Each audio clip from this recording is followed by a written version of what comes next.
PR വർക്കുകൊണ്ട് ഇവിടെ അധികാരത്തിൽ വരാം എന്ന് പിണറായി കരുതണ്ട. ഇപ്പോൾ തന്നെ ഈ സെക്രട്ടേറിയറ്റിൻ്റെ മുമ്പിൽ നടക്കുന്ന സമരങ്ങൾ തന്നെ മതി ഈ സർക്കാരിനെതിരായിട്ടുള്ള ജനവികാരം.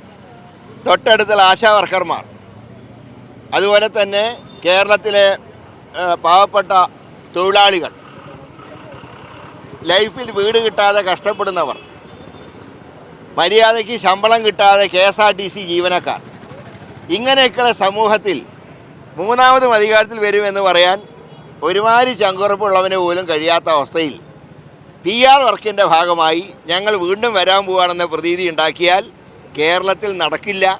2001 ഇലക്ഷൻ റിസൾട്ടായിരിക്കും 2026 കേരളത്തിലുണ്ടാവും. അക്കാര്യത്തിൽ യാതൊരു സംശയവുമില്ല. ഞങ്ങൾ വളരെ ശക്തമായി മുന്നോട്ട് പോവുകയാണ്. മാത്രമല്ല, ഡ്രഗ് മാഫിയയെ പോലും നിയന്ത്രിക്കാൻ കഴിയാത്ത സർക്കാർ, ഈ കേരളത്തിലെ ചെറുപ്പക്കാരെ മുഴുവൻ മദ്യത്തിനും മയക്കുമരുന്നിനും കഞ്ചാവിനും വിട്ടുകൊടുക്കുന്ന ഒരു സർക്കാരിനെ ഇനി അധികാരത്തിൽ തിരിച്ചു കൊണ്ടുവരാൻ കേരളത്തിലെ ജനങ്ങൾ സമ്മതിക്കില്ല. അതുകൊണ്ട് തന്നെയാണ് ഇന്ന് ഞങ്ങളൊക്കെ നടത്തുന്ന സമരങ്ങളിലുള്ള വൻപിച്ച ജനപങ്കാളിത്തം തന്നെ അതിൻ്റെ തെളിവാണ്. PR വർക്ക് കൊണ്ട് രക്ഷപ്പെടില്ല എന്ന് പിണറായിക്ക് വളരെ താമസിയാതെ മനസ്സിലാവും എന്ന് മാത്രമേ ഞാൻ പറയുന്നുള്ളൂ.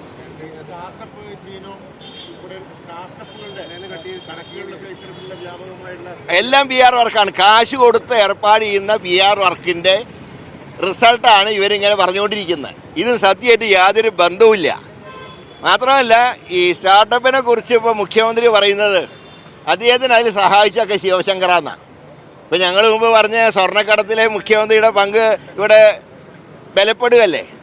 കാരണം കോടതിയുടെ മുമ്പിൽ കുറ്റക്കാരനായി നിൽക്കുന്ന, ആരോഗ്യത്തിൻ്റെ പേരിൽ ആരോഗ്യ പ്രശ്നങ്ങൾ ഉള്ളത് കൊണ്ട് മാത്രം ജാമ്യത്തിൽ കഴിയുന്ന ഒരു വ്യക്തിയെ പരസ്യമായി ന്യായീകരിക്കുന്ന സമീപനം മുഖ്യമന്ത്രി സ്വീകരിച്ചുവെങ്കിൽ ആ ശിവശങ്കർ ഉൾപ്പെട്ട സ്വർണ്ണക്കടത്ത് കേസിലും മുഖ്യമന്ത്രിക്ക് കൈയുണ്ട് എന്ന് ഞങ്ങൾ പറഞ്ഞത് ഇന്ന് അക്ഷരാർത്ഥത്തിൽ ശരിയായിട്ട് വന്നിരിക്കുക. അതുകൊണ്ട് എന്തെല്ലാം മാമാങ്കം കളിച്ചാലും ശരി, ഇപ്പോൾ വിജയരാഘവൻ പറഞ്ഞു ഞങ്ങൾ പാവപ്പെട്ട ഞങ്ങളുടെ തൊഴിലാളികൾ വിരിച്ചുകൊണ്ടിരുന്ന 4 കോടി രൂപയ്ക്കാണ് സമ്മേളനം നടത്തുന്നത്. ഞങ്ങളാരും കണക്കൊന്നും ചോദിച്ചിട്ടില്ല. നിങ്ങൾ എത്ര കോടിക്ക് വേണമെങ്കിലും നടത്തിക്കോ. പക്ഷേ അധ്വാനിക്കുന്ന തൊഴിലാളി വർഗത്തിന് പകരം മുതലാളിത്തത്തിന് പുൽകുന്നൊരു സർക്കാരായി പിണറായി സർക്കാർ മാറി. പിന്നെ അധികം കോൺഗ്രസിനെ മതേതരത്വവും ജനാധിപത്യവും പഠിപ്പിക്കാൻ വരണ്ട.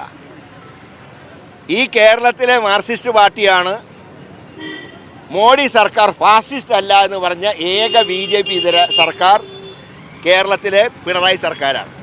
അതുകൊണ്ടാണ് ഇന്നലെ KPC പ്രസിഡന്റ് പറഞ്ഞത് RSSൻ്റെ പ്രചാരകനായി ഏറ്റവും നിയമിക്കാൻ നല്ലത് പിണറായി വിജയനാണെന്ന് പറയാൻ കാരണം. അതുകൊണ്ട് ഞങ്ങൾക്ക് ഇക്കാര്യത്തിൽ യാതൊരു ഭയാശങ്കകളുമില്ല. UDF ഒറ്റക്കെട്ടായി നിൽക്കും. ഞങ്ങൾ അധികാരം തിരിച്ചു പിടിക്കും. വരാൻ പോകുന്ന ലോക്കൽ ബോഡി ഇലക്ഷനിലും അസംബ്ലി ഇലക്ഷനിലും UDF ഒന്നാമതായി വരുന്ന കാര്യത്തിൽ യാതൊരു തർക്കവുമില്ല. അത് ഈ മലർപ്പൊടിക്കാരൻ്റെ സ്വപ്നം പോലെ. മൂന്നാമത് ഞങ്ങൾ അധികാരത്തിൽ വരുമ്പോൾ ഈ നാട്ടിൽ ഉണ്ടാക്കാൻ പോകുന്ന വികസനങ്ങളെക്കുറിച്ചാണ് ഇന്നത്തെ സെമിനാർ. അവിടെ ഒരു കാര്യം മനസ്സിലാക്കണം. ഇതുവരെയുള്ള കമ്മ്യൂണിസ്റ്റ് പാർട്ടിയുടെ ചരിത്രം പരിശോധിച്ചാൽ പാർട്ടി രേഖയ്ക്കാണ് സാധാരണ മുൻഗണന നൽകാറ്.